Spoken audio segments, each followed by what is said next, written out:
I appreciate the input. I think that's Yeah. good input. Carl, have you got any observations? Yeah, comment first.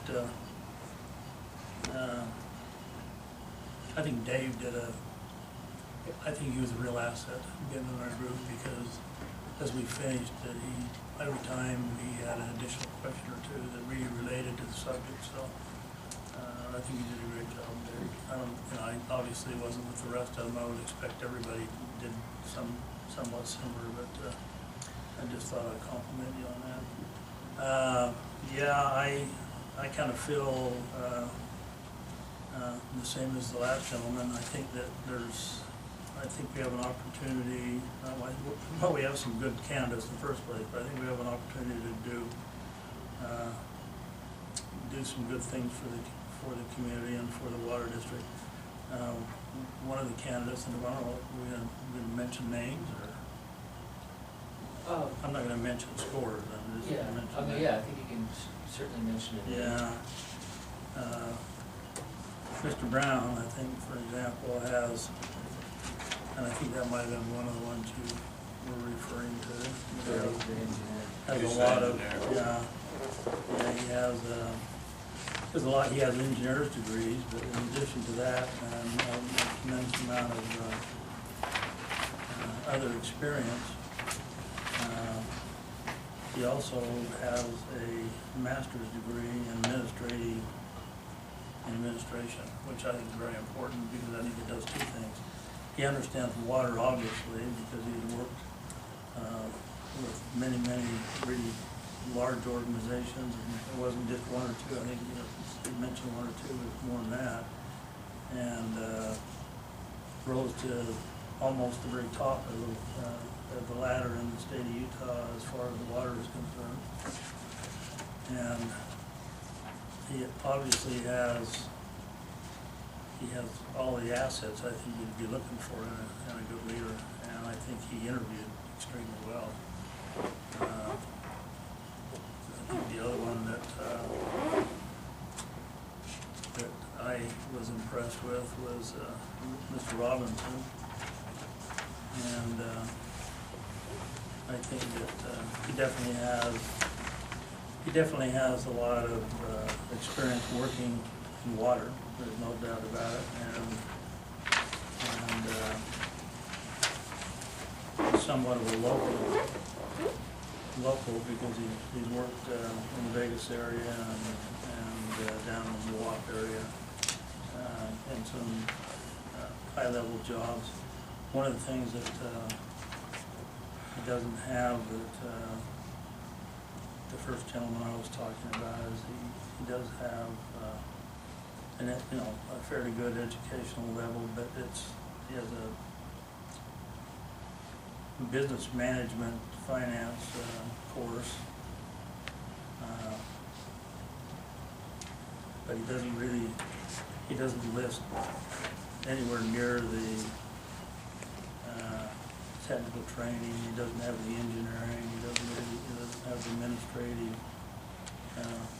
the same type of administrative credentials, and I don't think he has the experience, although he has some experience in some smaller areas and one or two short stints in longer, and larger areas.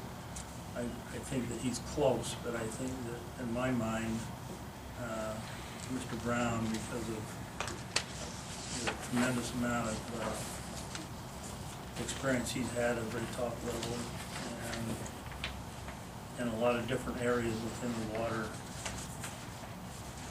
industry, and because of his obvious abilities he seemed to have in talking with him, but the obvious abilities he could have with the master's degree, and it looks like he's used that master's degree well in a lot of his jobs because of the positions he's held. So those are the two that struck a chord with me. Ms. Allison? If I may, I'd like to follow up on a couple things that Carl just said that were very important to me in looking years out in the future. And one of the things is Mr. Brown's, I believe that was him, Mr. Brown's experience at the state level in water issues. And I think in the years out, we are going to have to, as a water district, work more closely with the state of Utah, the state of Arizona, especially if we ever want to get anything done with Basin 222. That all hinges on our ability to pull together Utah, Arizona, and Nevada. And without Arizona and Utah, there's no real reason to do much of anything at our level with Basin 222. So one of the things that struck me was his experience and his current position with the state of Utah in their water division. And I just thought that was very important.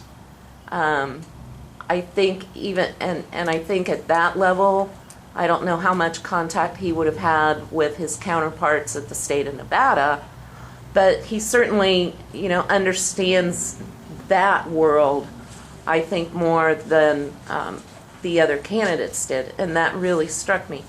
The other thing that struck me with Mr. Brown was when I asked him specifically his experience with BLM, interacting with BLM, working with them on issues and things like that. And he said that he had had quite a bit of experience working with the BLM. He had helped several small communities in the state of Utah work through issues similar to what we're going to be working over here in Gold Butte with our water rights and protecting those water rights and looking out for them. And he expressed quite a bit of experience working with BLM on those kinds of issues. So those were two very, very important characteristics that he had that were, I think, would bode well for us in the future when we look at some of the issues that we're going to have to deal with in the water district in the years to come. Okay, thank you. All right.